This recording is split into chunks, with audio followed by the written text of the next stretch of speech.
Welcome back to the show. It is the grand finale, part 5, which you all have been waiting for, of Lightlark. It's here. It's time. Are you excited, Victoria? I'm ready. I'm ready for the ending. When you say it like that. I just want to know, you know? I'm hyped up. I'm excited. Okay, we'll say that. Also, so each episode, I have specifically curated my outfits, and Victoria didn't notice, so I'm going to tell you guys, because I don't think anyone noticed. If you did notice, comment below. But I've been wearing, I'm actually wearing the moon earrings now, but I was wearing snake earrings for Isla. When we found out about the heart, my shirt had hearts on it. I've been wearing floral shirts. Now my shirt has moons and stars on it. I've been trying to be in theme, and nobody has noticed. So I'm telling all of you. I'm sorry. I don't pick up on these kinds of things. You should know that. Well, you sit across from me every episode for over an hour, sometimes 2 hours. So I thought you would have noticed. I'm enthralled in the story, okay? I'm not staring at you, picking apart your outfit to look for hidden clues. But now I will. You did notice that one of my shirts was wrinkly, and you made me change my... You didn't make me change my shirt. I used a suggestion, you know? The way you said it, though, you're like, Sarah, I love you, but your shirt is wrinkly. I thought you were like, that shirt looks hideous on you. You need to change it. I'm sorry. And then you're just like, your shirt's wrinkly. Super wrinkly. I had to tell you, I feel like it was going to be really obvious. But the way you started it out, I was like, what's going to happen? That anticipation. I was just trying to be dramatic, you know? Create dramatic effects, so. It worked. It was very dramatic. And then last episode, so a lot of stuff happened. Isla's secret got exposed. Grimm knew the whole time, which also... Do you remember how at the beginning when they had the dinner and Isla was being forced to eat the heart in front of everyone? Oh, and he stopped her.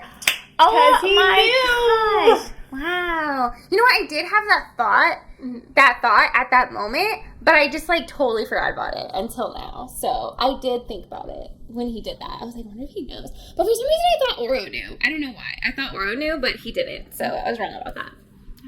Well, Grimm did know. And then Isla and Oro ended up making back up. I thought you were going to say made out. And I was like, when did that happen? Surprise. I was like, I felt like there was possibility for that to happen. So I was like, did I just that's been happening the whole time. Every time they've been meeting up, they make out first, then they go to look for the heart. It's a ritual. You never know. And then, what else had happened? Cleo tried to kill Isla again. Yeah. I think that was it. Oh, and then at the end, Celeste got attacked. Yeah. So, Isla goes running outside, following Ella. She goes outside to the garden, and Celeste is floating in the middle of the garden maze with a silver fog around her. She's in a coma. So she's not dead, because like you pointed out, if she was dead, Ella would be dead. But Ella's not dead, but she was attacked, and she's in a coma now. What? Mm-hmm. Her bestie's in a coma. Bestie's taking a nap that she can't wake up from. For now. Yeah. And Oro's there, and he tells her that Celeste was poisoned. And the poison used on Celeste, Moonling healing, would only accelerate it. It can't wake her up from the coma. But the attacker must have been interrupted when he was when they were poisoning Celeste, because Celeste should have been killed instantly, not put in a coma. Yeah, she would just be dead. Oh my gosh. Mm-hmm. That's wild. So Isla is, of course, upset. And she's also reeked with guilt because Celeste was there for her when the Moonling nobles attacked her. Celeste was there when Oro outed her secrets. But where was she when her best friend needed her most? Up on her balcony, sobering up. Dang. But, I don't know. I kind of feel like she was drugged too, because she only had one drink. But also, I've heard in many stories, like, sometimes the alcohol is just really strong and they're not used to it. So it could have been that too. Yeah. Because Isla's never had alcohol, so Oh. it could have been like she was super lightweight, or because they were doing a celebration, you know, they could have made really strong drinks. Yeah, I guess so. Yeah. Like when we went out to get ramen in Japan and we got that plum wine, and I swear that was not diluted. It was just a huge glass of straight up plum wine. Well, we got that teenage waiter because maybe Isla had a teenage waiter, okay? we got that teenage waiter that filled up our glasses, and he literally filled it like up to the top. And then the next glass we got was filled by somebody else, and it was like watered down, and it was only came to like a third of the glass. So I was like, that guy did that on purpose, like for sure. So that's what happened to her. She got the teenage waiter. Yes, she did. And Grim appears. He appears in a room that's close, like as close as he can get, because he can't be outside directly because it's nighttime. So he appears, and Isla asks Grim to make Celeste invisible because whoever attacked her didn't finish the job. So surely they would be back. So Grim makes Celeste invisible. Is she gonna take her to her tower so that nobody had? So she's like protected? No. I mean, I guess that kind of, well, that could be a smart idea, but that would also mean putting her further away from Isla. So they hide her in a room in a castle, in the castle, and Grim makes her invisible. Did Isla move back to the castle? Yes. Oh, okay. Okay, so she's not living in the tower. She's not living in the Wildling Place of Mirrors palace anymore. It wasn't a palace. It was it wasn't a tower. It was a palace. Okay. I get what you were saying. Okay. Yeah. So, sorry. Yeah, she moved back in once her and Oro made up. Okay. Mm-hmm. Yeah. So, yeah, Celeste is now in a coma. Dun, dun, dun. And then, so the next day, right after dawn, Isla does go back to the Place of Mirrors because she figured if Moonling healing can't wake up Celeste, maybe some wildling elixirs or some kind of relic that's hidden in that vault could wake Celeste. But no matter how hard Isla tried, she still couldn't get that damn vault open. Ugh. She needs magic. I just know it. Damn. That sucks. She still can't get it open. Nobody can heal her. So they're saying, like, no moonling powers can heal her. Like, basically, so she's just stuck in that state forever, essentially, until someone tries to figure it out. Or if her body can heal itself. Because she has magic. Okay. So it's just a waiting game, essentially. Yeah. Kind of like in the real world, when somebody goes into a coma, you don't know if they're ever gonna wake up. Yeah. So then that night, her and Oro go back to Moon Isle to search for the heart. And there's only 2 more places left that it could be. So Oro takes Isla, he leads Isla to a castle that is mostly submerged in water and ice. And there are a lot of water lilies, which is the third plant that Isla identified that could be good host for the heart because the heart could latch on to water lily roots. Okay. So they go to this castle, and even though the castle is mostly submerged in water, all the furniture and decor is still strangely in place. Probably magical, but as you can just envision that. So Oro starts stripping down, and Isla's like, what's going on? What are you doing? And he explains that there are dark, ancient creatures hidden or living in these waters, and having his clothes on will either A, weigh him down, Or B, the creatures could use it to strangle him. So he's not giving them any ammunition. So he's going in naked? So Isla strips down to her bra and high-waisted shorts. So, well, actually it was a tank top and then high-waisted shorts. Okay. So Isla's not completely naked, not even complete in her underwear. But then Oro strips down butt naked. Okay. I'm just kidding. He actually just stripped down to his underwear. Oh, okay. I was like, okay, that sounds okay. That sounds right. Isla would be too distracted. What are you talking about? This golden god just strips down butt naked. And she's never been with a man before. She's never even dated a man before. Yeah, I think she'd be a little distracted. Like, there's a first time for everything. And they dive into the water. And Oro swims down a corridor and he kind of disappears off screen, going to search for some water lilies. And so Isla searches the room that they're in. And she turns around. Or she is searching the room that they're in. And then she turns around and she almost gulps down a mouthful of water as she sees a floating face before her. So the floating face belongs to a girl, and half of her face and limbs are scaled. And she's beautiful, just as she looks as vicious. She's beautiful as vicious, and as vicious. And she smiles at Isla and offers her hand. And Isla takes it. And the girl leads her down a hall that's full of water lilies.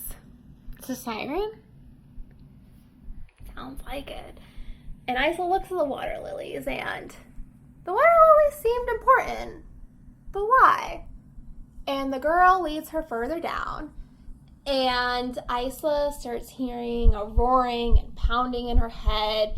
And it's almost like a beating. The beating of a heart. That's why they were there. They're there searching for the heart. How could Isla forget? But more importantly, Isla needs air. Yeah. So I was thinking. Yeah. I was like, she's underwater? Yeah. So she pulls herself out of the girl's grip and she starts swimming back towards the room and the stairs that they came from to get air. But this makes the girl very angry, and she grabs onto Isla's foot and she slashes her side with her nail-like razors. And Isla pulls out a dagger from her bra, because of course this is Isla. We should all do that. I'm just kidding. Pulls out a dagger. And she stabs the girl. I think she even stabs her through the eye. So the girl lets go, and Isla swims back to the surface where she's gulping down air, and Oro is by her side in an instant, and he starts healing her with his moonling abilities, and he tells her that she just encountered a dark night creature, and the creature invaded her mind. That's why she forgot about the heart and forgot about breathing. Dark night as in the same as Grimm?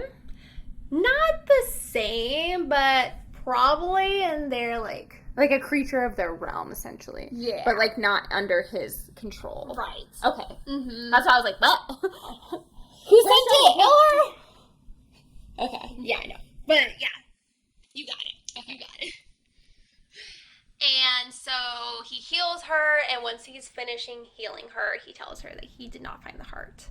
Which means there's only one more place that the heart can be. You look confused.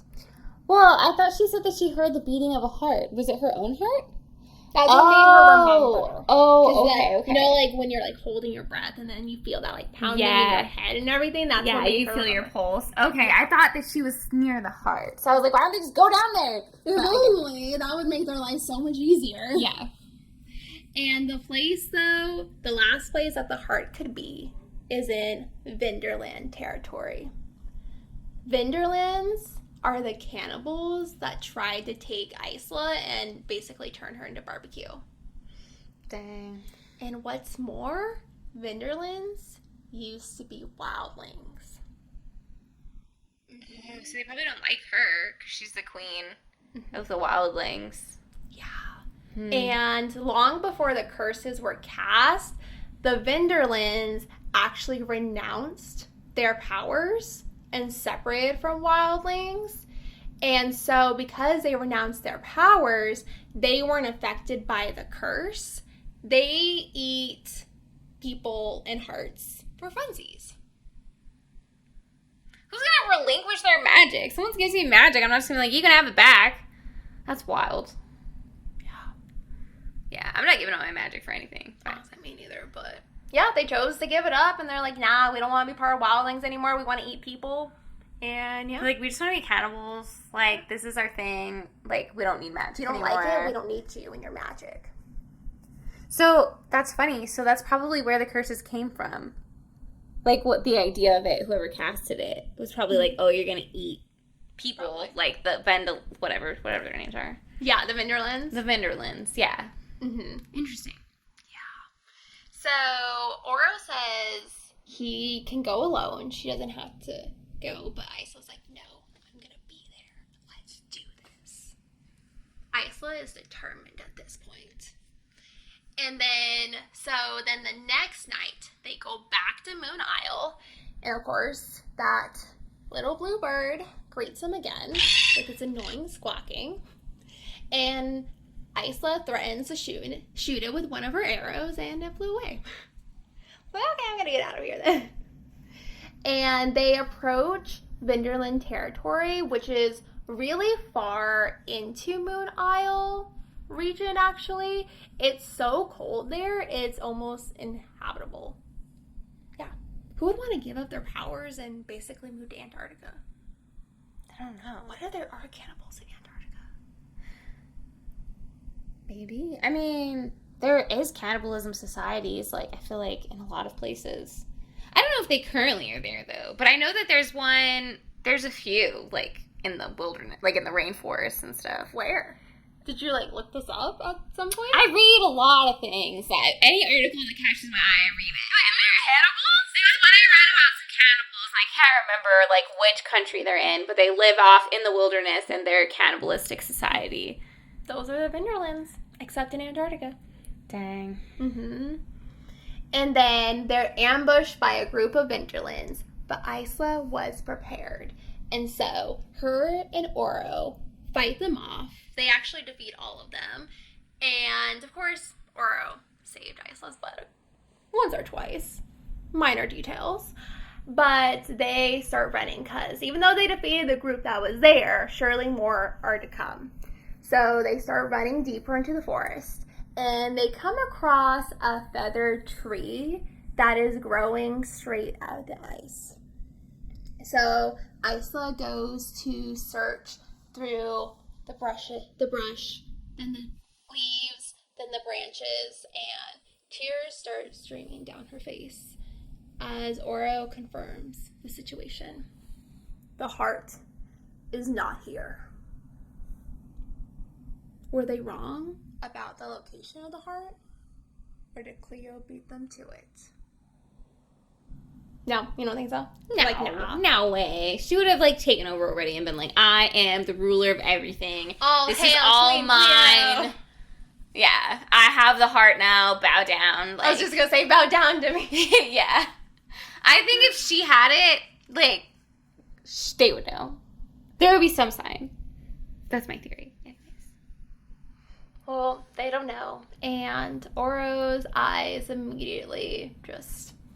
his expression falls and his eyes look really desolate, like how they were at the beginning of working together.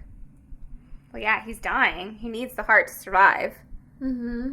He needs to break the curse. They all need the heart to survive at this point because they need to break the curses. Yeah. Otherwise, Lightlark might fall apart. Yeah, literally. So there's now 20 days left of the Centennial. 20 days? Mm-hmm. But at this point, the island probably won't even make it to 10.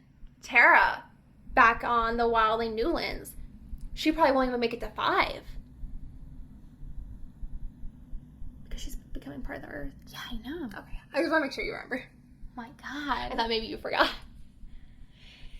And so Isla knew that if Celeste was awake, she would tell her to stop sulking. So Isla goes to see Oro.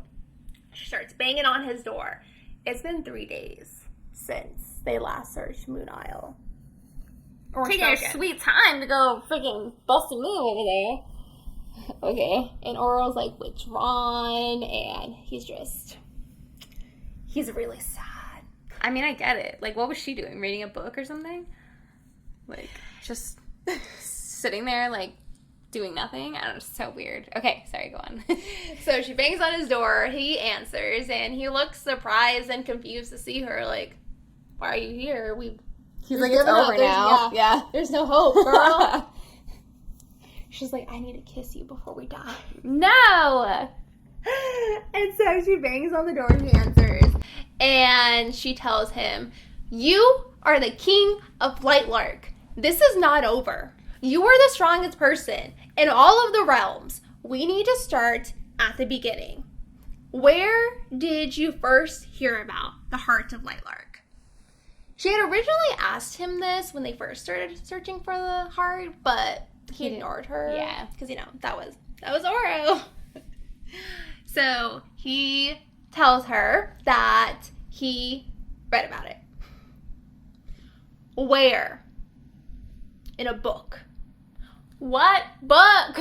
Men, I swear. It's for real. It's like, come on, never give me all the simple details. with them.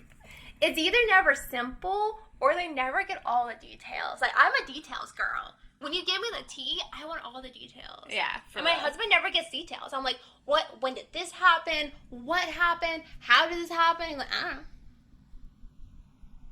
know. Men. Do better. Step it up. Give us details. We That need is the what we full want. story, okay? We need the play-by-play and nothing less. We don't leave any stone unturned, so we need you not to either. That's for sure. We give too many details. Hey, the details are important. It's all in the details, they say. I agree. We put that on our resume. We have an attention to detail. So he tells her that he read it in a book. So she asks, what book? An old one. I read about it in a secret library. A secret library? Celeste was right. There's a secret library. But of course, Isla plays dumb. What library? So he walks back into his room and he goes to his balcony. And he pulls open his balcony door until it's flush against his wall. And then he turns the handle and opens the door from the wall to reveal a hidden room. He's so defeated. He's just like, here it is. Go ahead. I mean, at this point, do you blame him? No. I'm like, what do you want? Take it. Go ahead. Yeah. And Isla sees shelves lined with books, some relics.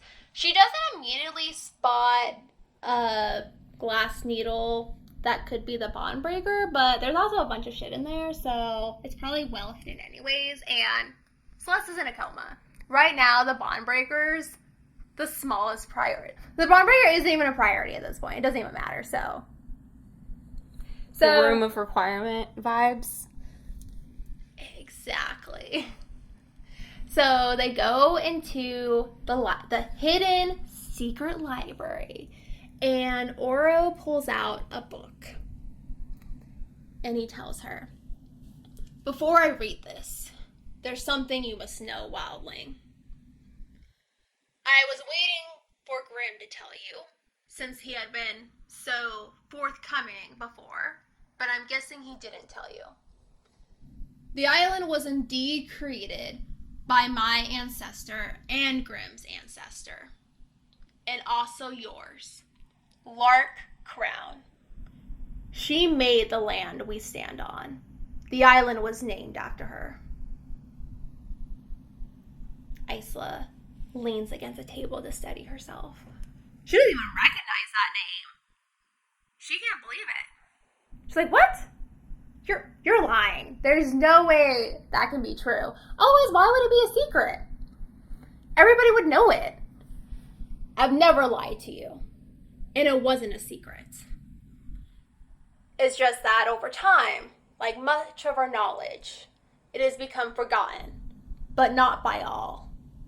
And Sunling has ruled Lightlark for so long that who created the island has long been forgotten.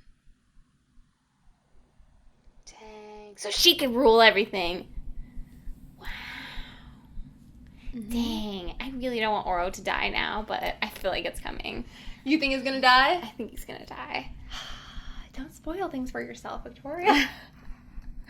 So are we adding that to your prophecy? I already Oracle said that. Victoria? I already said that part. I said that I thought he was gonna die, and I just feel like it's coming. As we get closer to the end, you're like, it's a ticking time bomb to Oro's death. And so they start reading the book together. And so for the heart, it has raw unfiltered power of Nightshade, Sunling, and Wildling, since she now knows that her ancestor also created the island. And only a Nightshade, Sunling, or Wildling can access the heart of Lightlark. And whoever used the Nightshade power within it, because it has raw, unfiltered power that hasn't been seen for thousands of years, that kind of power. So whoever accessed it used the Nightshade power within it to cast the curses. So, but if it can only be accessed by one of those three, that would mean that one of their ancestors had to have cast the curses, which doesn't make sense.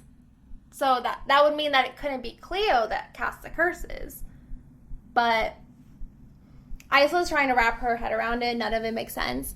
But Oro continues reading, and hours later, they are both exhausted and frustrated. There are countless books thrown out on the table and open. They have been reading for hours, and they still haven't really gotten much further. Dang. I mean, I love the library, but can you imagine spending hours and not I don't know why it just reminds me of like writing an essay, like because I'm such a procrastinator. Like in the middle of the night, like when you're like so tired, but you have to finish your essay and you just like can't even function. Like That's what I'm imagining right now. Yeah. Same. There was one time where my teacher literally, because it was an autobiography, she literally told us, you cannot do this in a day. I did it in a day. I did not sleep. I went to school that day, well, after, not sleeping. And then I, like, died. Yeah. Because of no sleep. But I finished that bibliography, whatever it got was. done. It happened. So I'm hoping they get it done. I made it happen in a day, just saying. It's doable. They always try and tell you it's not. I mean, don't do that. It's bad. But, you know. And so the text in the book directly translated to the heart is hidden until it blooms and becomes a part of Lightlark when it is needed most. And also, so for the prophecy, it's only united can the curses be undone. So that's why Oro's trying to work together. Well, we kind of already knew that, but especially with him working with Isla, a wildling, and inviting Grimm to the Centennial, because Grimm was never invited before.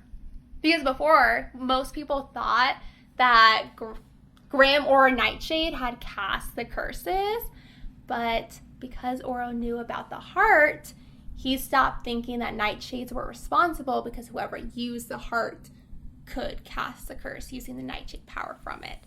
So by inviting Grimm, he's technically having all three of them, all three realms, work together to find the heart. I guess by having him in the same vicinity, but he's not really working together. He's like trying, but trying to like he's trying to do a loophole with like. He's like, I'm gonna try really hard. He can be at the same castle. Exactly. He can be in the general vicinity. Close enough. Yeah.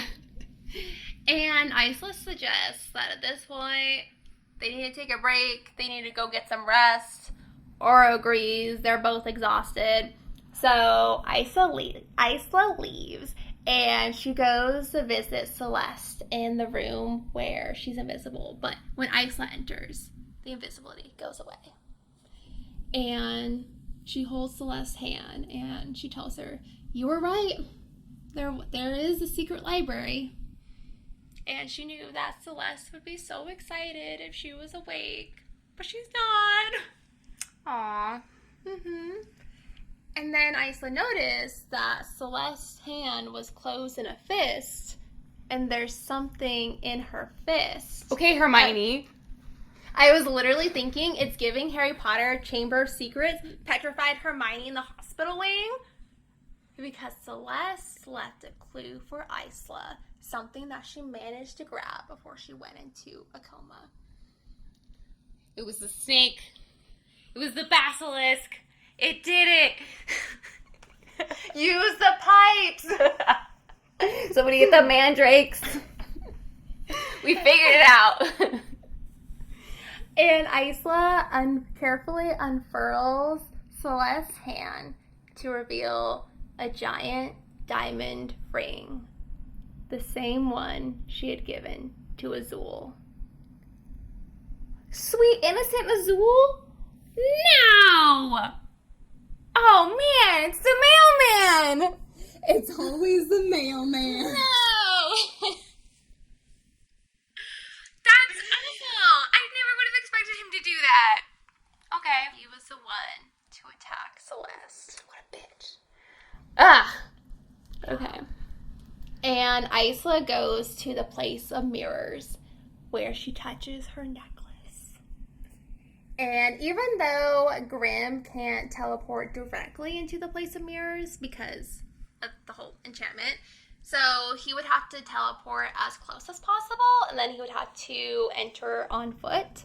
So the doors slam open. He rushes in, grabs Isla by the face, checking her to see if she's harmed. Hurt. Are you hurt? I guess Heart Eater isn't applicable to her anymore. I'm fine. Why didn't you tell me Wildings created the island with you and Oro's ancestors?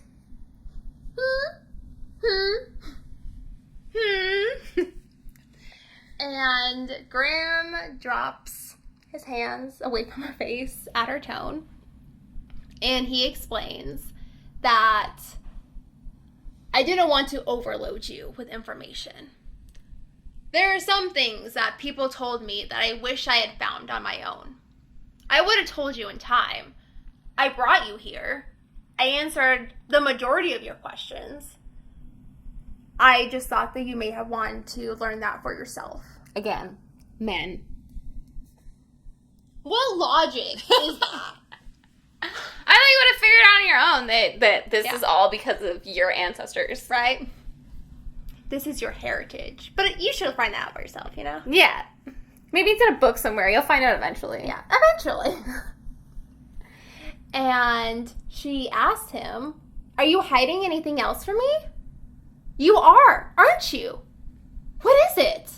She takes a step back, looking at him with anger, but also fear. And of course, Grimm can read her emotions. "There are a few things I haven't explicitly told you. I haven't told you what you do to me. I haven't told you how I feel about you. How you've ruined me. How you torment me and torture me. After just a few conversations with you, I was willing to give all of myself for just whatever part of you. I yearn for you. I ache for you." He steps closer to Isla and kisses her. And her anger melts away as she kisses him back.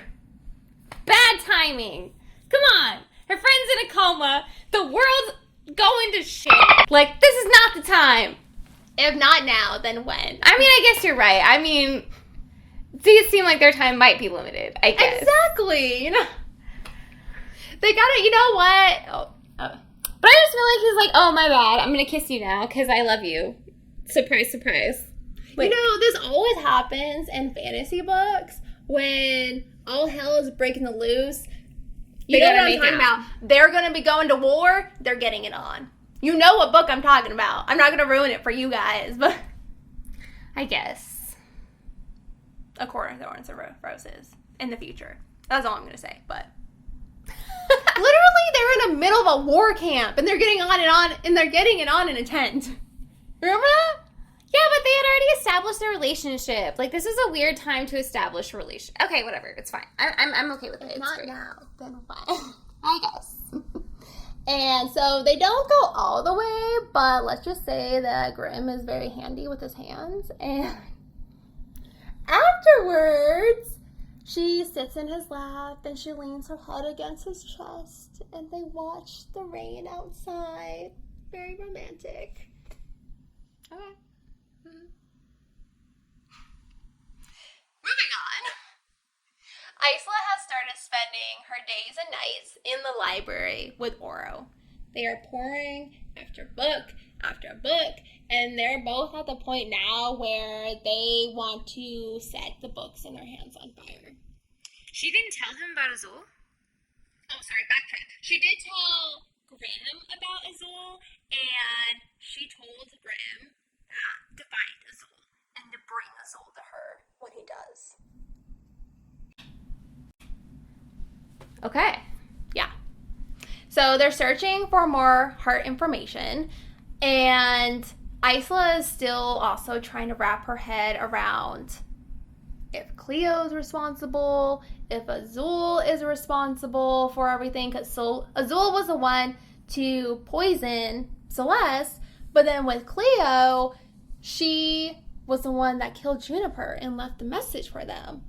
But there was someone else that knew about the letter to Juniper.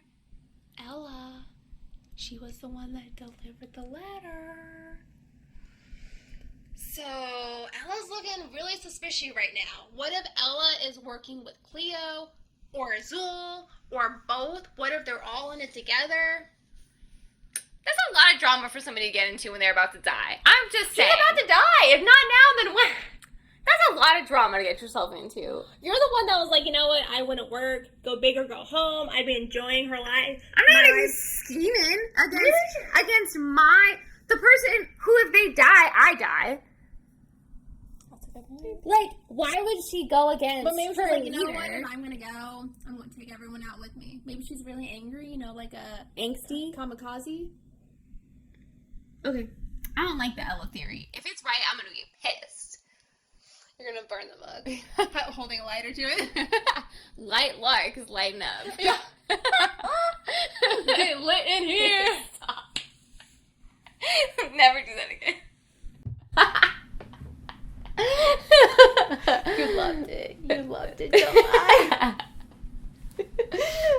So, Isla's trying to wrap her head around everything, but they're also trying to pour over books, so her brain cannot take anymore. She cannot figure this out on her own, but right now, their biggest priority is to find the heart. Because without the heart, they can't break the prophecies because the original events was using the heart, so they gotta find the heart to use the heart to break, or to fulfill the prophecy and break the curses. So, the heart is the priority right now. And if Isla wants a future with her new boyfriend Graham, she needs to find the heart.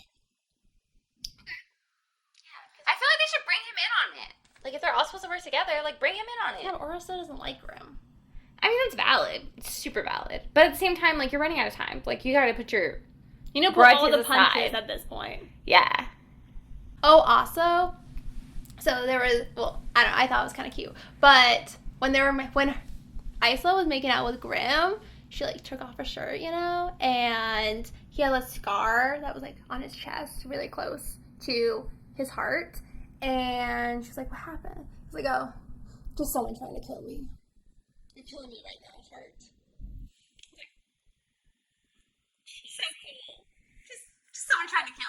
no big deal. Cheesy. You love the cheesiness. We I live do. for it. I do. Yeah, it's true. It's true. We love it. And anyway, so back to the library. They're poring over books. And then Isla's like, okay, let's regroup. What do we know about the heart?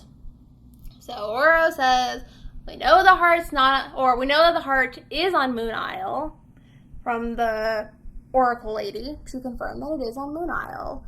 We know that it contains raw, pure, unfiltered power from Nightshade, Sunling, and Wildling that is used to spin the curses. And we know that it blooms regularly, but in a different place every time. And that it's in a place where darkness meets light. That's what they know. And the last part gets Isla's gears turning. What if it's not a place, but a time? When darkness meets light, dusk or dawn? Yeah, that's exactly what I thought when you said that. When darkness meets light, I thought it was going to be the time of day would reveal it. Mm-hmm. Okay, yes. I'm on board. And Aura points out that the winged man said it'd be where darkness meets light. Well, what if it's both? What if it's at a time when darkness meets light and a place where darkness meets light? And that makes so much sense because Oro has been searching for the heart for decades, but he could never search for it at dusk or dawn because it was too close to it to be in the sunlight. It makes sense. You're like, yeah, progress. Yeah. And they get super excited, and Oro smiles, which we all know is so rare. And Isla thinks back to how much he's grown as a person, how much they've bonded, him saving her from the Vinderlands, and it makes her realize, like, how did you find me when the Vinderlands were trying to kidnap me and eat me? And he tells her that he heard that blue bird and he followed the bird and it led him to her. And then she thinks, and every time they go on to Moon Isle, well, not every time, almost every time, that blue bird comes and finds her. What if it's trying to lead her somewhere and not be a spy of Cleo? What if it's trying to lead her to where the heart is? I always thought the bird had some sort of significance. It always reminds me of the bird in Demon Slayer. Whenever they get a new job, it starts crowing at them, and it's like, go here! Like, that's what I kept thinking. So that's literally what it's doing! Mm-hmm. It's Demon Slayering it. Yeah. And they agree to meet up again that night, an hour before dawn. And so she meets Oro in the foyer of the castle, and he looks so hopeful. He's smiling. He is so hopeful. They even, like, kind of jokingly trade crowns because he was like, here, after this, like, he takes off his crown and puts on her head because he's like, after this, you're going to be the most powerful person in all the realms. She's going to get the heart and have the power. And then her crown looked stupidly, laughably small on his head. Mm-hmm. Her little tiara. Yeah. You seem very dismal. I'm waiting. You're waiting for the shoe to drop. I'm waiting. They're too happy right now. Everything is too hopeful. It's too good to be true. So they walk back on to Moon Isle, and they're walking, and Oro is talking about his plans for the future. How he's gonna rebuild Lightlark to its former glory. He wants to unite all the realms, which means Wildlings also returning to Lightlark, and maybe, just maybe, perhaps, Isla could stay on Lightlark. And honestly, Isla never considered staying on the island after they break the curses. For her future, she was looking forward to celebrating birthdays with Celeste, because now every birthday wouldn't mean getting that much closer to her death at 25. So she was looking forward to spending her birthdays with Celeste and celebrating. She was looking forward to leading the Wildlings with confidence and powers, with Poppy and Tara standing by her side. And she was looking forward to spending time with Grimm, going to the Nightshade Lands, and, going out on dates. Mm-hmm. I love the look on your face. It's like everything is too good right now. And so she tells, because of course she doesn't want to say, like, nah, I'm not coming back to the island, bro. She's like, that doesn't sound like it's for me, but sure. She's like, that's just not speaking to me. So instead she tells him, perhaps, but it was a lie. And because of his flair, he knew it to be true.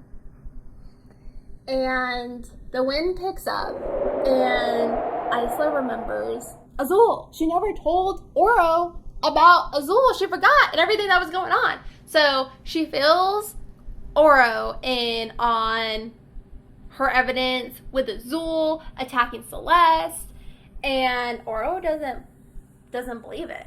They know that doesn't make sense. Azul has never tried or wanted to harm another ruler. Ever. That if he attacked Celeste, there must be a reason for it. That doesn't make sense. He wouldn't do that. But before Isla could say a rebuttal. Sorry. Is there hair on my face? Oh my god! Just say it! Before Isla could say anything back to why is Oro always defending Azul, Azul can do no wrong in his eyes, they hear the familiar squawking of the blue bird. So they start running after it, following it, and it goes to a tree where it sits in the nest, and it's gonna be sunrise, sunrise? Dawn? That's dawn, right? Yeah. It's about to be sunrise. So they found a cave close by where Oro can chill in there as the sun rises, but they could still see the bird and the bird's nest from there. So they go into the cave, they get all comfy, it's pretty cold, but then the island starts to tremble like an earthquake, and Oro doubles over in pain. Icicles fall down, a glacier in the distance splits in half, an avalanche goes through the island. Once it stops shaking, Oro is still shaking in pain because he gets power from the island, but he also feels its pain. So he's in pain, and Isla asks what she can do, how she can help him, and he asks for her to sing. So she sings him a wildling song, her favorite song, until her voice goes hoarse, and Oro finally stops trembling, and the sun is rising. So they look to the nest, and right under the nest is a floating egg, and the egg drops down to the ground, cracks, and a golden glowing yolk rises up and floats in the air. It's the heart. Oro had thought that the heart had taken a form of a plant, but this time it took a form of a different part of nature, an egg. And they start jumping for joy. Oro spins Isla around. They're laughing with joy. They did it. They found the heart. And Isla goes to grab the heart. She steps out of the cave, and she holds it in the palm of her hand, and she feels the heart, just as an arrow pierces her own heart. The Vinderlands had tracked them down and found them.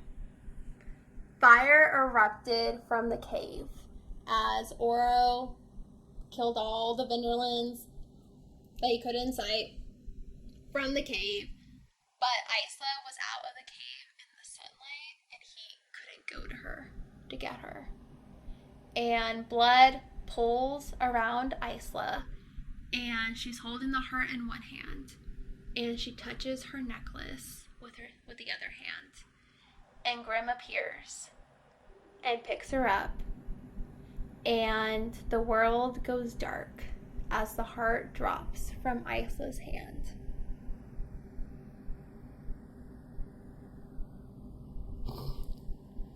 Okay. Sorry, I'm just trying to read your reaction. And Isla hears someone calling for her. Heart, come back to me. And it feels a world away. But she finally opens her eyes to see Grimm holding her. She's back in her room, and they're surrounded by wildling elixirs. And she looks down at her chest, and she sees an ugly scar on her chest. But she's alive. The heart had healed her. Did they use the power to heal her? Yeah, unintentionally. No. Yep. Oh my god. And then her and Grimm embrace, and she thanks him for saving her. And, I mean, technically the heart saved her, but he did appear right away and, like, take her back to safety. And there's something else. Grimm, after searching thoroughly through the agora, the market, he found a moonling healing shop that contained an ancient wildling elixir that could heal what moonling power could not. Celeste was awake. So Isla's like, thanks for saving me, gotta go, chicks before dicks, bye. And she rushes to where Celeste was waiting in the room and hugs her. And Celeste confirms that it was Azul that attacked her. So Isla tells her, long story short, they found the heart. Isla wielded it. But Celeste needs to stay hidden until Isla gives her the word. So Isla heads back to her room, and Grimm is already gone. But the sun is... So we're now at sunset. She was asleep for a long time. And Oro flies bursting through her balcony. He is simultaneously like healing his skin from the charred remains of sunlight, which is kind of funny. Well, I mean, not funny. I just imagine because he needs like water to heal himself. He's just like misting himself as he flies. Yeah. But he flew through the last bits of sunlight to get to Isla to make sure that she was alive. And he gives her the heart. He hands her the heart. The untrusting king of Lightlark just handed Isla the heart of Lightlark, the ultimate power. Grimm just like left it on the floor. I mean, she was dying, so yeah, I would have done the same thing. You're like, actually, we need this. Like scooped it on top of her and then just actually drops Isla, grabs it. Thank you. Well, our job is done. You'll heal yourself eventually, right? And Isla, she's really touched that he's giving her the heart, that he's trusting her after all this time, and she would honestly trust him back. She trusts Oro with her own life at this point after everything they've been through together. And they agree to meet up shortly after Isla takes a bath because she's covered with her own caked on blood from getting shot in the chest. All these people act like time is nothing. Time is now. Like, you don't have that much. What? Time is of the essence. You don't need to take a bath right now. What the hell? Okay. He's like, you nasty, but you know what? They're like, you know what? We got the heart. Like, we did it. Like, let's just chill out. He's like, you are not presentable. You need to go do your makeup, get your hair done, get your nails done. These people. I swear. So she takes a bath, wash off all of her caked on blood, and then she meets Oro. She meets back up with Oro in the secret library. And they recount like all the prophecy that they have found the heart, or that they grouped together, joined, they found the heart. Isla wielded the heart by accidentally, unintentionally healing herself. I mean, she needed to anyways, but she wielded the heart. So they've accomplished the original offense, and everything for the prophecy, you like checking off, like check, check, check. Everything is completed. Now all that's left is which realm to sacrifice. As promised, the choice is yours, Oro tells her. And immediately Isla says Starling, and relief floods through her. She's finally saving her and Celeste's realms. And Oro looks surprised, shocked, and Isla's blood immediately goes cold as she asks him who will be the one to be sacrificed. Nightshade's Isla. But you said that we needed Grimm. You said that he was the only one between us and a greater danger. Isla had thought with that Grimm would be safe. But now that they found the heart, they didn't need Grimm because they had pure Nightshade energy from the heart. What about Cleo? She tried to kill me twice. Not once, but twice. She's the one that cast the curses. I don't know how, but she did it. Or Azul? He attacked Celeste. And Oro tells her, if Cleo was the one that cast the curses, she will be tried. But there are thousands of moonlings on this island. I will not sacrifice them all just because of the wrongs of their leaders. Of the leader.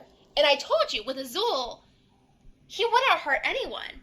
After the second Centennial, when he lost his husband, he didn't even try to make alliances after that. He had basically given up. I don't know why or how, but there must be a reason for this. And Isla is, of course, upset.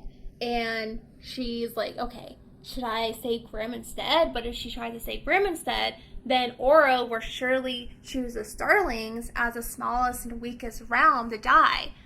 It's either Grimm or Celeste. Please. Not him, please. I saw his flare, Isla. Once the curses have been broken, when we are vulnerable and rebuilding, he could bring all of Nightshade's army here in an instant and attack us. But you didn't even know about his flare until now. He could have done that during the war and he didn't. You don't know what he did during the war. And before then, he hadn't come into the power of being a ruler of realm. And Isla whips out her dagger and lunges for Oro. And he lets her. She holds it against his throat. And he tells her, do it. But if Isla killed Oro, she would be dooming the island and all of its people. And she couldn't do that. And he's her friend. Well, yeah, but Grimm's her boyfriend. I know, but they're still friends. They're still besties. I mean, like, they've gotten so close. She can't just murder him. But he was acting just like the cold, paranoid jerk that he was when she met him. And so she grabs her dagger and leaves. Isla has a new plan. She goes back to Celeste and tells her, or will ask her, please tell me that you're my friend and that you'll forgive me. And Celeste, even though there is a little bit of fear in her voice, looks determined and resolute as she tells Isla, I am your friend and I will forgive you. And Isla tells her that she thinks she knows where the bond breaker is. And with their plan, they can use it But they need to let Grimm in on their plan. I know you don't trust him, but please. Can we could all split the cost of the bond breaker. We could all use it. Please, Celeste. And Celeste doesn't say anything for a moment. And even though Isla needed power, she realized with seeing Tara almost turn completely into the earth, having Celeste in a coma, and with Oro announcing Nightshades would be the ones to die, she realized that what she wanted most was a future of happiness with those that she loved. And she wasn't sure if she loved Grimm. She didn't know what love was. Well, being in love with someone, but with what she was willing to sacrifice, this had to be it. And if he loved her back, then they could share his powers and use that to save her realm. Or when the curses get broken, she was willing to sacrifice the wildling power she would get to the land for it to return Tara and any other, well, if they did take other wildlings, she would be willing to sacrifice it to the land in exchange for getting her people back. And Celeste didn't say anything for a moment, but she must be able to see or hear the desperation Isla, because she finally says, okay.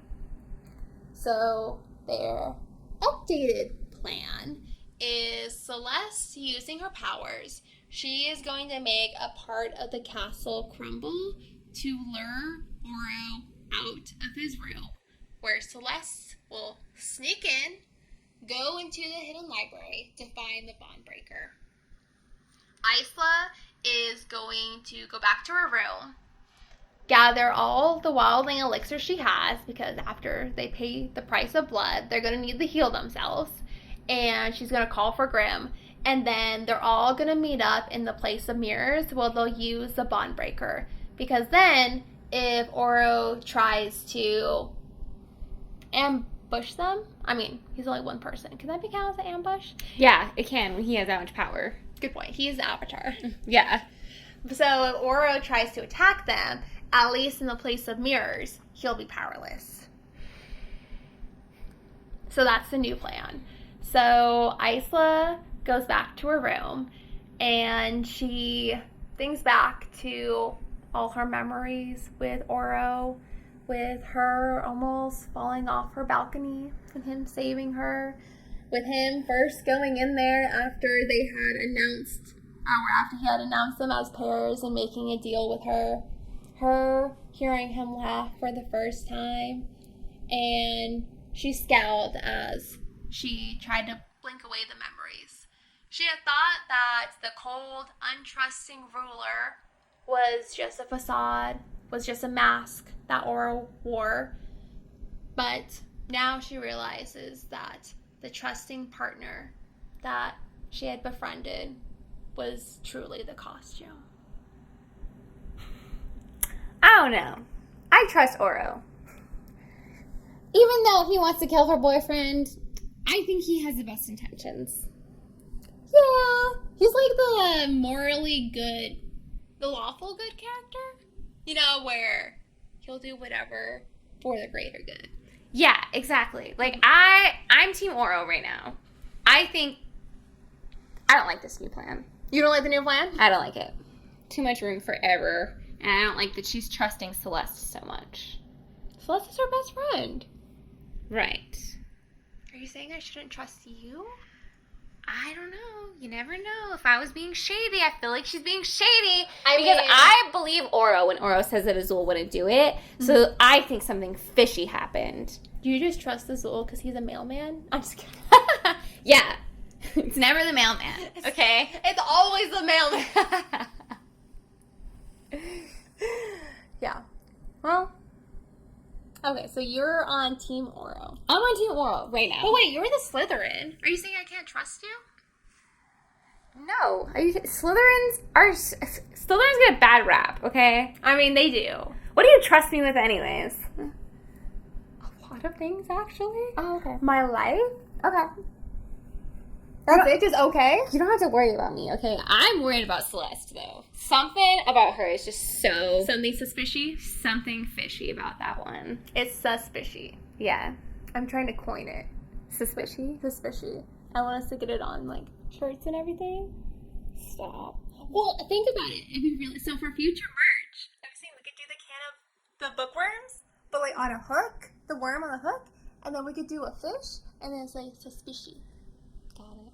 Because it's fishy and suspicious. You guys, suspicious at the same if you like it, comment below. If you don't like it, keep it to yourself. Or kind of people it too. I'm gonna make it happen. These are gonna be damn cute shirts, okay? Okay. I mean, the concept sounds cute. Thank you. Suspicious. Let's coin it. Okay. Let's trademark. I think Celeste is suspicious. 100%. And I kind of hate that word. But it's okay. Maybe I'll get used to it. You're giving me Gretchen Wiener vibes. Well, actually, I'm giving Gretchen Wiener vibes, and you're giving Regina George vibes. Stop trying to make fetch happen. Stop trying to make suspicious happen. Maybe it'll grow on me. I hope so. That's what I'm keeping my fingers crossed. And so Isla's in her room. She's grabbing up all of her wildling elixirs, and she touches her necklace. And Grimm appears, and she grabs his hand, and she tells him that they don't have a lot of time, but Oro has chosen him to be the one to sacrifice. And her and Celeste know each other. They have a plan, and they have an ancient relic that they're going to use, and it's going to break their curses, but they need to use it tonight, and then after that, they're going to run. And Grimm, of course, doesn't seem surprised that he's the one that's going to be sacrificed, you know? But he grips her hand tighter and he asks her, "Heart, you would do that for me?" Yes! And she tells him, though, that she's going to need help from him, too, and that she's going to need his help to save her realm. And he immediately tells her, anything. Anything for you. Anything that I have, it's yours. And she looks at him and she tells him, she kind of asks him, but she asks for him to teleport them as close as possible to the house, or place of mirrors, not house, to the place of mirrors. And he looks outside as it's still sunlight. It's almost not sunlight. It's still night. That's what I'm saying. I was going to say sunset or whatever, but it's nighttime. It's still nighttime outside. And she asks him, "Do you trust me?" And he teleports them right outside the place of mirrors. And he's alive!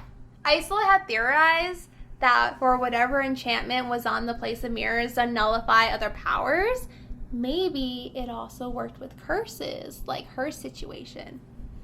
So Grimm looks up at the night sky that he probably hasn't seen, directly seen, 500 years. Looks up at it with wonder. And then he looks at Isla with despair in his eyes. "Heart, could you ever forgive me?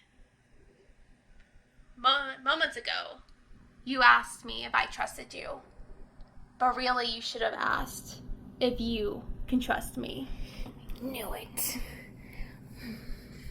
The dreams that you've been having, that you've asked me about, they aren't dreams. They're memories. What? What are you talking about? Okay, I wasn't ready for that. Sorry.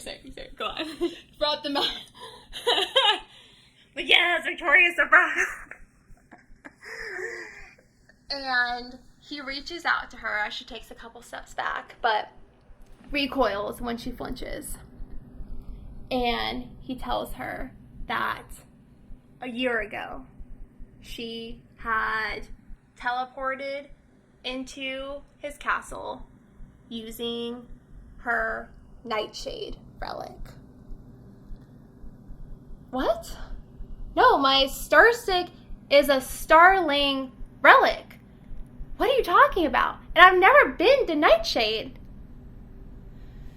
And he asked her, where do you think that power came from? Because it's teleportation power. Celeste is a liar. And he tells her that she has been to Nightshade several times and that they've met on numerous occasions. And Isla thinks back to how she first met him at the Centennial, how she thought he looked familiar. Yeah, like she had known him before. Mm-hmm. And he also asked her, where were you before you went back to your room before the Centennial?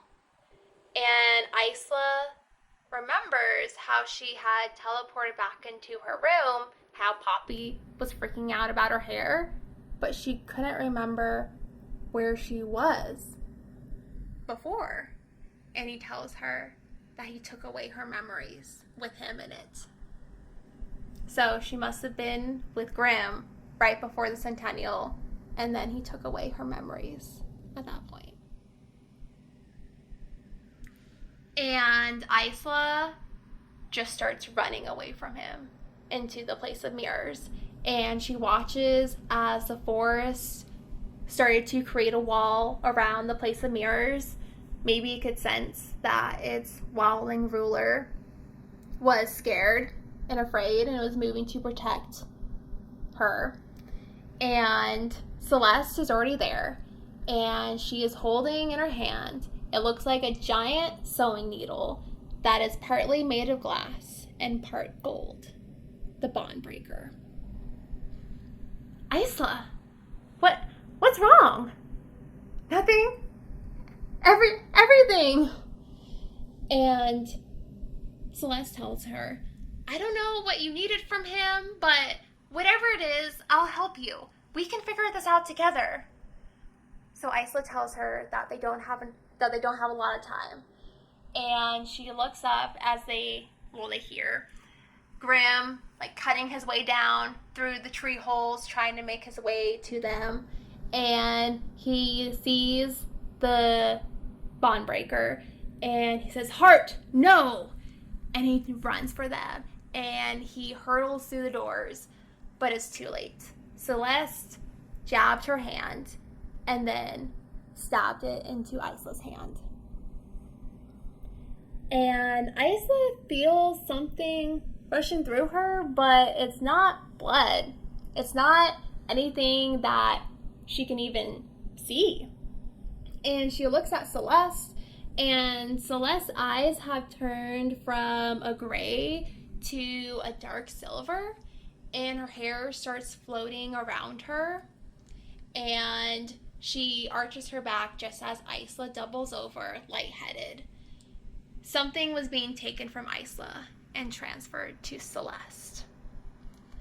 And Graham tries to pull the needle out of Isla's hand, but he is hurtled back by Celeste. And Oro then busts through the doors. Oro has come to save the day, but then he also doubles over, and Isla is shoved away from the needle. And she looks up at Celeste, and she sees the blood dripping out of Celeste's hand. And one droplet burns into fire. Another droplet freezes. Another droplet floats. One turns dark as ink. And the last one, the sixth one, falls to the ground and blooms into a rose. She stole her powers? Mm-hmm. She stole Oro's and it seems like Anne Grimm's powers. She didn't even touch them. And Isla is so confused. What's happening? And she goes to Celeste. She's not trying to run from her or reaching for her dagger for once. This is Celeste. This is her best friend. And she looks at her, she's like, how? And Celeste tells her that Love on Lightlark is a curious thing, isn't it? Look at these two. You know, you're not very good at following the rules. You were supposed to stay away from Grimm. And seducing the King of Lightlark? That was your guardian's plan, not yours. But it's a good thing I counted on you breaking the rules, little bird. It doesn't make sense. Right. She was saying Aura loved Isla. Isla didn't even think that Aura liked her. But good job on getting 2 ancient famed rulers to fall in love with you. And then she points to the bond breaker and says, it's not a bond breaker. It's a bond maker. It's a sunling relic that sunlings had created and used to pass on their powers to their heirs without dying. So she's not young. Hmm? So is she not young? Why would you say that? Okay, never mind. I got confused. Okay, what were you saying? So the sunling relic and sunlings, it's not a bond breaker. It takes power. Okay. Well, it transfers power Okay. without killing someone. And Isla doesn't understand. She's like, you're my friend. You wouldn't do this. And Celeste leans down to Isla, tells her, you beautiful, beautiful fool. You did everything I needed you to do, and I didn't even have to make you. And right before Isla's eyes, her face started to change. Her nose became shorter, her cheeks hollowed out, and her lips became redder. Celeste was no longer Celeste. An impossible power, a flare. And she used wildling powers to subdue Oro and Grimm with vines. So she has them wrapped up. And Oro looks at her. Aurora! But how? I watched you die! Queen Aurora, the ruler that was supposed to marry Oro's brother, Egan, before the curses were cast. One of the rulers that was supposedly had sacrificed themselves. An illusion, I'm afraid. But why? How could you? It was for revenge, wasn't it? Oro said. Isla is not connecting the dots. So Oro explains that Egan was set to marry Queen Aurora, but he loves someone else. Aurora's best friend. Violet Crown, Isla's ancestor. And Aurora laughs, but you can still see the pain that's on her face as she tells him. They were going to marry while there was a ring already on my finger. I was angry. So angry. So, I transformed myself into a beautiful wildling and made this fool, she points to Grimm. I told him that if he picked me the most beautiful flower on the island, he could have me for the night. So a lot to unpack here. First, remember how Grimm obviously has a type for wildlings. But remember how Grimm had said he was in bed, but not sleeping the night the curses were cast? He was banging Aurora! I mean, he didn't know that it was Aurora, but still awkward. I knew that the heart had bloomed in a specific flower that I had asked Grimm to pick for me. King Egan had told me about the heart before, and I had tracked it down. It was supposed to be a wedding gift. And so I had Grimm unknowingly unlock the heart for me, but I couldn't wield it that well, and I accidentally cursed all of the realms, including my own. But being the caster of the curse, I was left unmarred. So I waited and planned. So I created a plan to get what was owed to me. And I also used the nightshade power from the heart to fake my death. A nightshade illusion. Who had really died was my heir, my foolish sister. And then I took her face, her identity, and I became a new starling ruler every Centennial. I mean, it is also kind of pretty easy to keep secrets in a realm where everyone dies at 25. I know, terrible, right? And so I did my waiting, and the only thing is, though, that with the bond maker, it could only be used to lose power, take power once. So every Centennial, with a new personality, a new face, I tried to seduce Oro, but he never fell for my advances. Rude, if you ask me. But fortunately, luck came along, and that was you, little bird. I had to get all 6 powers in one go. And Aurora tells Isla the story of her parents. How one of Grimm's powerful generals took one of his relics and teleported to the wildling Newlands. There he met a wildling, a beautiful wildling, the queen of wildlings, and they fell in love. And he was so strong that he was actually able to keep her curse at bay until they had Isla. Isla is not only wildling, but nightshade. Her and Grimm related? No. Okay. It was one of Grimm's Okay. you brother. So yeah, that's my uncle. I was like, oh, no. You're like, no, I was rooting for them. No, thankfully they're not related. But that can't be. I'm powerless. On the contrary, you're actually quite powerful. Your nightshade abilities just completely cloak your wildling abilities. They're actually so tangled that you would need a skilled nightshade to untangle them. But no, you're not powerless, Isla. And Isla is devastated. But Aurora tells her that one thing she hadn't anticipated was Isla also visiting other rulers with her star stick.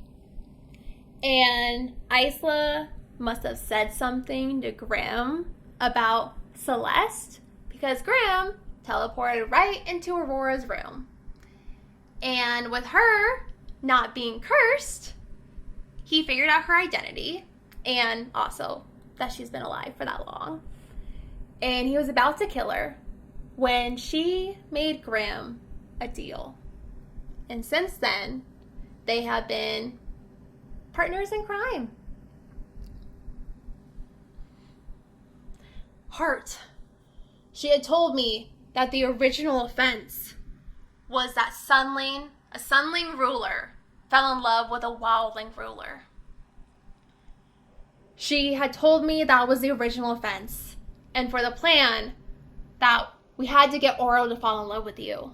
But we were already in love, and I knew that you wouldn't do it. So I had to take away your memories of us.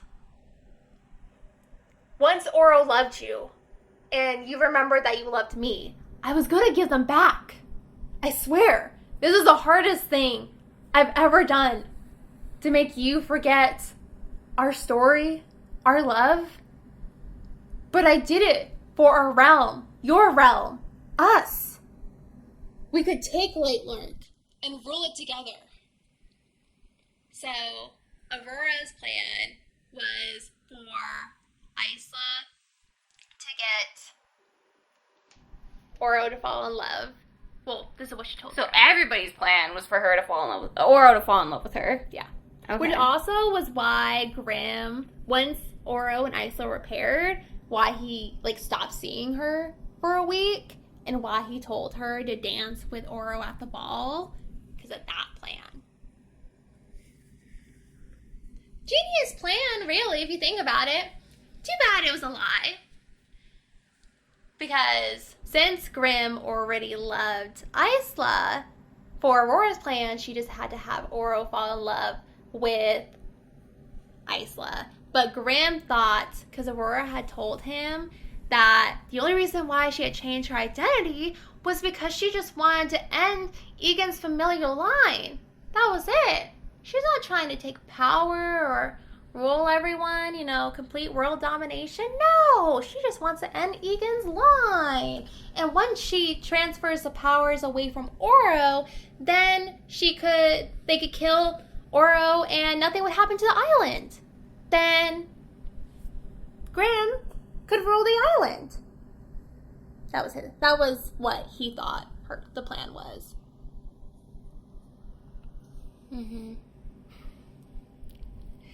And Isla stands up and she spits at Grimm, or in his direction. And then she looks at Oro and hopes that the look that she's giving him is obviously apologetic because of her.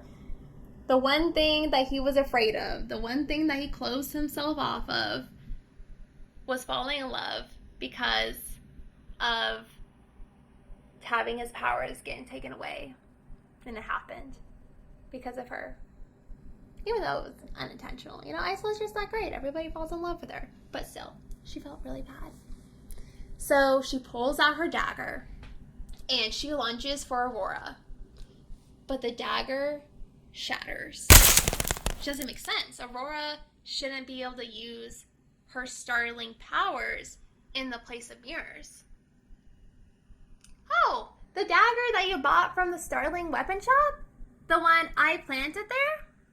I enchanted it so that if you ever figured out my plot and tried to use it against me, it would break. So predictable. So foolish. Of course you would choose a dagger with a snake on it. Honestly, I felt kind of attacked because I definitely would have chosen a dagger with a snake on it. Me too. I'm like, okay, Aurora, too close to home. And Aurora tells her that now she'll die by her own abilities as she started using the wildling powers, and vines and plants started just tearing up the room. But Isla reached back to her spine, her favorite hiding spot, and grabbed her star stick as she fell through a puddle of stars. Isla appeared back in her room, back home in the wildling Newlands.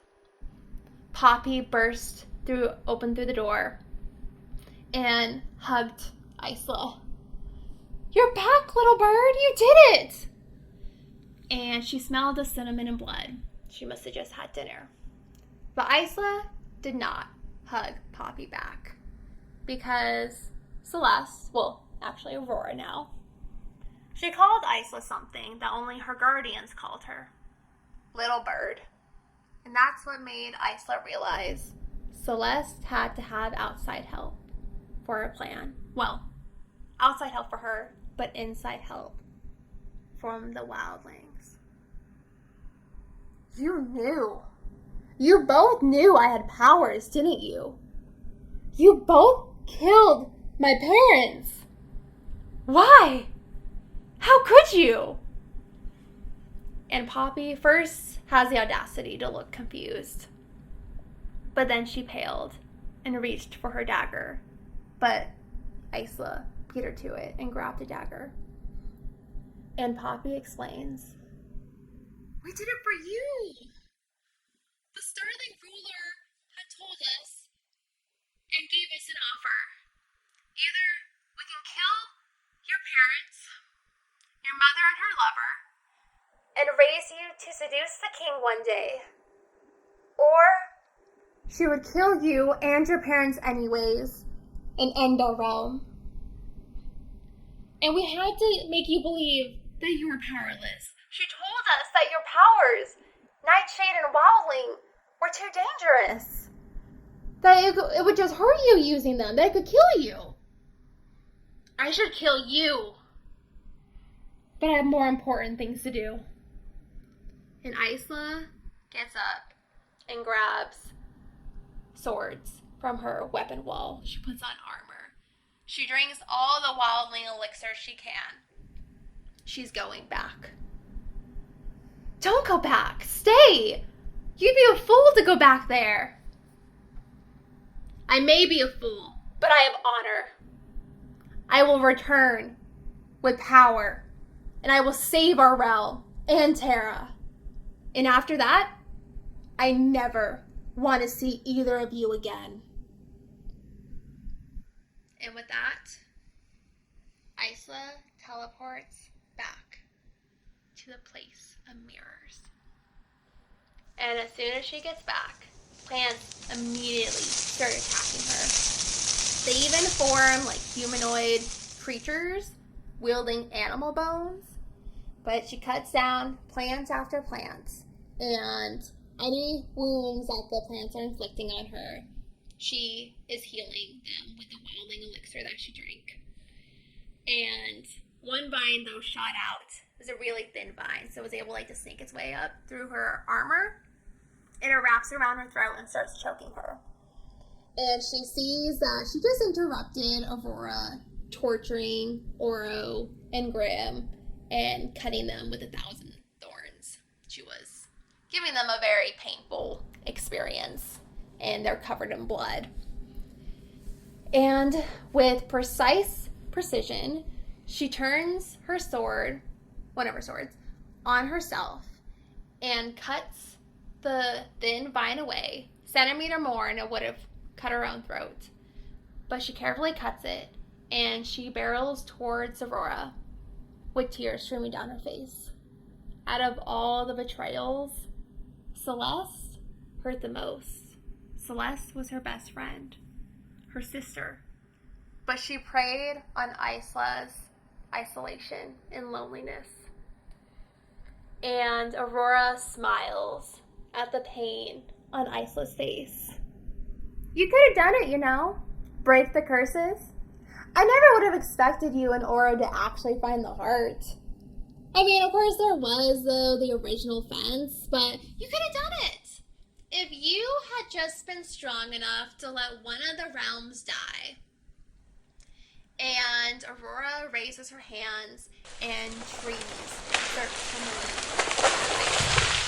and has her trapped in a cage.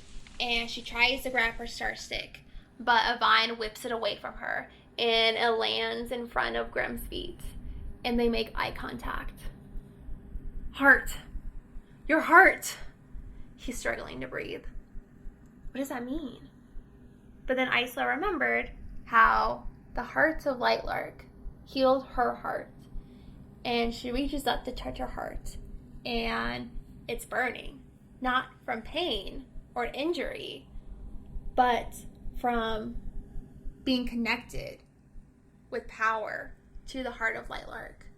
She could feel it where she left it in her room.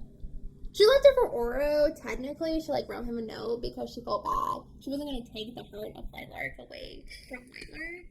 So she left her in her room. She was like, "Dear Oro, P.S. I hate you. Have a good life." She's like, "I hate you, but I'm not going to take the heart that we found together. So I'm just going to go do my own plan now." Exactly. But she could feel it from her room. It sang to her. She could feel the pull of it. And so she summoned the heart of Lightlark.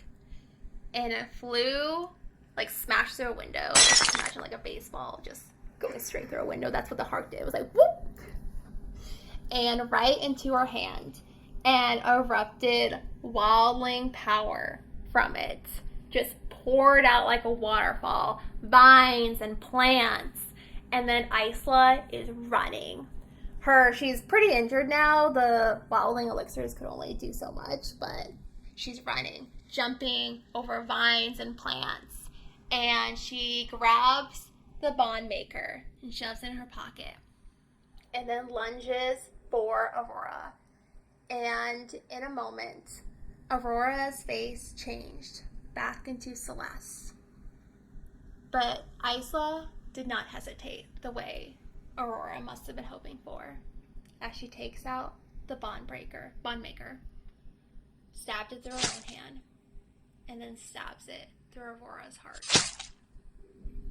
And Isla lets out a scream of agony as she sees the light dim in Celeste's eyes. And the curses were broken. Isla realized that the original offense couldn't have been just Sunling loving Wildling or using the heart of Lightlark.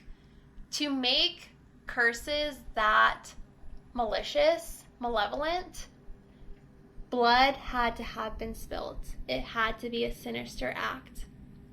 And through Isla's history lessons, she was told that it was her ancestor, Violet Crown, that led the sacrifices. What if Violet was already dead by the time the other rulers found out about the curses? And so the original offense was a ruler of realm killing their best friend in cold blood. I mean, I don't know if like Isla killing Celeste can be considered cold blood because she did a lot of wrong. Self-defense, you know? Yeah. She had to save everyone. Yeah. But you get the gist, you know, best friend murdering best friend. And a ruling line had come to an end. And Isla was blown back from the force of the curses breaking. And a giant fissure opened in the floor, straight to the core, the fiery core of the island. And Celeste's body fell through. And then the heart fell out of Isla's hand and fell down as well. And then Isla fell into the fissure in the ground. And even though she could feel that she had powers now, she didn't know how to use them. She tried wielding them, and nothing was happening. And so she was resolved to meet her fate in the fiery core of the island. But then all of a sudden, a vine wrapped around her waist, and her back arched painfully, but she was not falling anymore.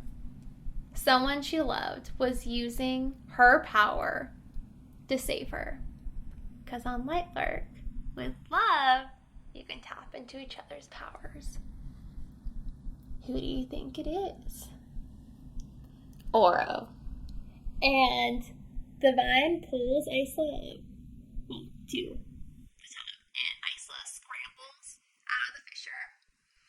And she looks and sees Oro release his fist, and the vine around Isla's waist goes slack. So she's in love with Oro too?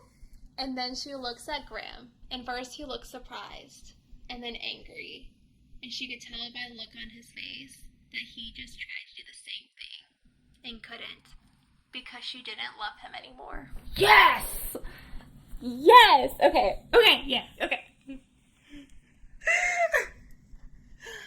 And yeah, so at that moment then, Graham vanished.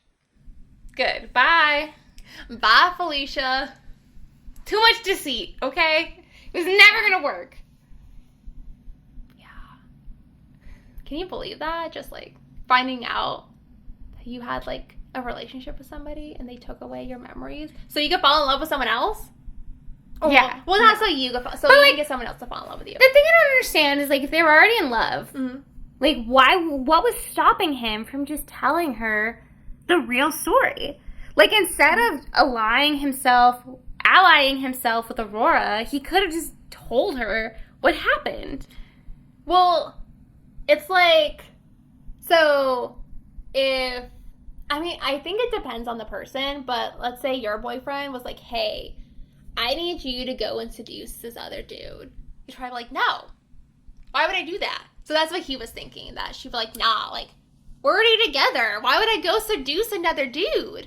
Yeah, but the thing is that he could have told her, he could have brought her in on the plan, and then she would have told him that, Like, it just, because he would have known that Celeste wasn't Celeste, and then she would have revealed that Celeste was actually her best friend, and then he would have revealed, you know what I mean? Like, all of the travesties would have just unfolded. Well, he already knew that Celeste was her best friend. Oh. Because that's how he went to Celeste, because Isla had said something in passing, and it made Grimm suspicious of Celeste. It's not revealed what she said, but he's like, she seems suspicious. Mm-hmm. And so he teleported to Celeste / Aurora, and he was about to kill her. When she was like, wait, I only was doing this and changing my face and everything and assuming different identities because I want to kill Egan in his familiar line. And then you could roll Lightlark. I just don't understand why people have to have secrets. I know, right? Why didn't you just tell Isla? Or why not tell her before that moment? Like when... Before he wiped her memory or something. Is that what you mean? Well, even if he did do the whole wiping... I mean, he shouldn't have done that anyways. But even if he did do that, like, he should have told her before the Is that the end? Yeah. Is there more? There's a little bit more. We're almost at the end. Okay. Yeah, there's a little bit more. But he should have told her before. Because you would tell her right when shit's about to go down, and of course she's going to run away from you into the arms of her best friend. Oh, you mean when he was confessing shit? Yeah, he definitely should have said something. Like, so what? for him to be like, you asked me if I could trust you, but you should have asked, can you trust me? I thought he was going to kill her right there. I thought he was going to be like, Stop. I'm evil, like, it's me, I did it. But yeah, like, that's what he made it seem like. And so she was like, okay, well, I got to get away from this guy because obviously he's the cast cursor and all that crap. So she's like, I got to go. Yeah. So I get that part. But, like, yeah, you're right. He should have just been like, hey, I wiped your freaking memory. I'm sorry, but there's a better plot going on. Your bestie's in on it. Yeah. And this is what's going down. And then they could have unfolded the whole thing. Yeah. Especially when she was like, me and Celeste, we're friends. We have this ancient relic. He should have been like, you know what? I have to tell you some stuff about your best friend. Yeah. This plot. Like, in her room before. Yeah. Secrets, okay? I don't understand Men secrets. don't tell us shit. No secrets. Just saying, but whatever. I'm glad he ran away because I'm pissed at him for being deceitful. And he deserved it. He deserved to lose her love. Yeah. And I've been Team Oro secretly for a little while now. And now, When did you become Team Oro? Just curious. Like, when did that shift? I don't know. Like, I just felt like Oro was the only one being transparent. So that's why I liked him, because he didn't have any secrets. Like, he was the only one that was being straightforward with her. And even when he told her, like, we gotta kill Grimm, my bad, like, at least he was being honest with her. So, like, but I thought he was gonna die this whole time, so I wasn't that invested in it. I was like, they're not gonna end up together because he's gonna be dead. But he's not dead. This is great. Not dead. Yay. Yeah. And so yeah, Grimm teleports away, and Isla retches, screams, cries. The curses may have been broken, but so was Isla. And Isla returned once to the Wildling lands to surge her power into the lands. It was actually surprisingly easy. All she did was like shove her fingers to the ground, and she could just like feel like a part of herself go into the ground. But then after that, she returned back to the mainland castle in Lightlark, and she's stayed in her room ever since.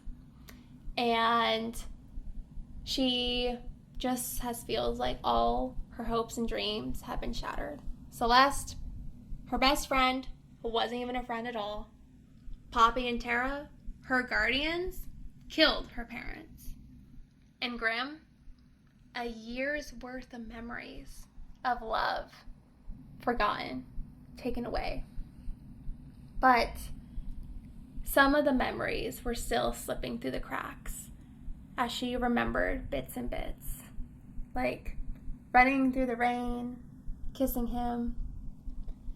And before she woke, she heard his voice in her head saying, "Remember me. Remember us, heart. You will remember. And when you do, I'll be there." And No. Ella's still there. One of the loopholes of stabbing Aurora with the bond maker was she transferred. Not only did Isla take back their powers that Celeste / Aurora had taken, but she also transferred Aurora's Starling powers to herself so that she saved the realm. So she has Nightshade power, Wilding power, and Starling power. Mm-hmm. Okay. She's becoming the new Avatar. Yeah. And Ella still attended her, and she gave her updates. She told her that Cleo returned to her isle and destroyed the bridge connecting it to the mainland. She has completely separated her territory from the mainland. Bye. And Azul still takes his beachside strolls. You know that storm that was cursed to be always a storm? So it turns out that the souls of those who have died on the island are trapped in that storm. And so when the curses were broken, all of the souls walked the beach for a few steps as specters before they vanished peacefully. And Isla hoped that Azul saw his husband one last time. Aww. We love Azul. So who killed his husband? He died during the second Centennial. I think that he was a casualty of the Centennial. Oh man, I bet you Aurora did it. Because for the second Centennial, that's when they had rules, but they didn't form alliances until the third Centennial. Yeah, so it was a casualty of the Centennial. That sucks. Yeah, hopefully he saw his husband one last time. Mm-hmm. Poor Azul. I knew he was innocent. I never thought for a second he did it. Really? As soon as that ring happened, I was like, Celeste did it. She was the one. I knew from the beginning that Celeste was suspicious. I fucking knew it. You're using it! That just happened! Shut up. And so it's been now 2 weeks since everything happened. Isla figured that maybe she should actually brush her hair today and put on some clean clothes, and she goes out to the balcony for fresh air. And Oro appears behind her. They hadn't spoken since. Behind her? Yeah, because she's like out on like the railing. He just like flies and floats down. Oh, I forgot he could fly. I was like, what? Where did he come from? I'm like, what? I forgot he could fly. Okay. Yeah. But it was like looming in, like opened up her door and just like snuck behind her and was just like there. And I was like, oh, that's kind of creepy. Love or no love? Lover or stalker? I mean, I guess, depending if you're into dark fantasy, it could be both. Yeah, that's true. And he appears behind her, and they haven't spoken since everything went down when he carried her back to her room from the Place of Mirrors when she was just a sobbing mess. And he's been bringing her clothes and food and water daily, but they haven't spoken. And so he asked her, "Not thinking about jumping again, are you?" I did not jump. I fell because of your eavesdropping, okay? And may I add, you were insufferable at dinner that night. And she turns to glare at him, but she couldn't hold her glare for very long as she saw him in the sunlight for the first time. Aww. Yeah, and he's glowing. His hair is so lustrous and shiny. He belongs on a L'Oreal commercial. Does he have blonde hair? Yeah. Okay. Golden blonde hair. And his amber eyes are now shining. They're not full of despair like before. His dark circles are gone. And his bluish gray skin is also completely gone. No more shrivel arm. Yay! Mm-hmm. That's great. He's smiling. And Isla has decided with everything that's happened, even though they clearly love each other, they're going to take it slow. And Isla gets up to sit on her railing like she did the first night at the Centennial. And he stands behind her and she leans her head on his chest. Don't let me fall. Never. Never again. And then later on, Isla and Oro go back to the place of mirrors. Oro has fixed the giant fissure in the ground using her wildling powers. And there's still an angry scar in there, but the fissure is fixed. And they stand before the vault. Isla had her crown on, and Oro had told her that when she got shot through the heart, because remember how they had swapped crowns that time? And he was in the cave, he was just clutching her crown for hours because he didn't know if she was alive or not. And that's when he knew that he loved her. Aww. And Isla's crown is the only thing she has that connects her, well, other than her blood. But it's a family heirloom. It connects her to her ancestry. And she looks at the vault with the strange mountain-shaped keyhole, and she puts in her crown, and it fits perfectly. And she turns it like a key and opens the door. And that is the end of Lightlark. Dang. Okay. And book 2 is already out, and book 3 comes out on November 12th, 11/12. So you guys got enough time to read book 2 and get book 3. Is 3 the finale? Honestly, I don't know. It hasn't been determined? I don't think it's been determined. I could definitely see her doing several books, like A Court of Thorns and Roses. I think that with the world that... How many books are there? 5? Of A Court of Thorns? Right? Yeah. 5? And then there's 6 is still coming out, so it's not finished. I know, I'm so excited. Get on it, Sarah J. Maas. For real.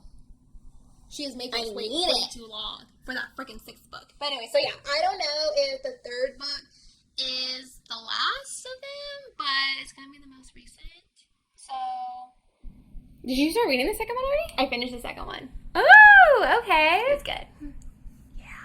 So, remember what we told you when we first started. If you guys want to hear the second book, you got to request it. Yes. So, we need enough requests to make us do the second one. So, if you want to hear the second one from us, you got to let us know. Mm-hmm. Yes. Otherwise, we're leaving it at the one, and you'll have to read the other ones yourself. Yeah. And stay tuned for our after post book review where we talk about our reflections and what we think. Because I am dying to know, like, what was it that gave Celeste away? Don't say it yet. Save it for the reflection. But I'm just dying to know. Okay. Oh, you will save it for them then. Okay, but I just knew. There's something about her. I just knew. I just didn't trust her from day one. I don't know. It's just the way that she talked about her. Yeah.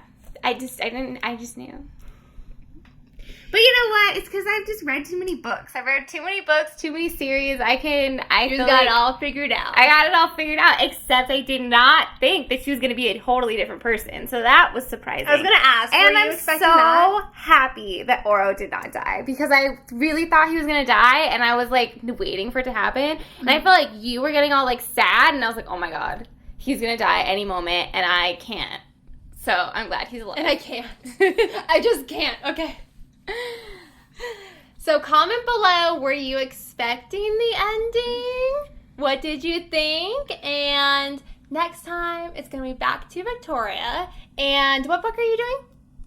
I'm going to do Cinder. So I love Cinder. It's one of my favorite series. So I'm really excited to share it with you guys. So That's the Lunar Chronicle series. yeah, right? the Lunar Chronicles. Yes, I love the Lunar Chronicles. I haven't read them since I was in like high school, so it'll be like brand new for all of us. Excited. Yeah. But yeah, thank you for tuning in to this 5-part episode. I know it was a lot, but it all came together in the end. So like and subscribe for our next videos, and we'll see you guys next time.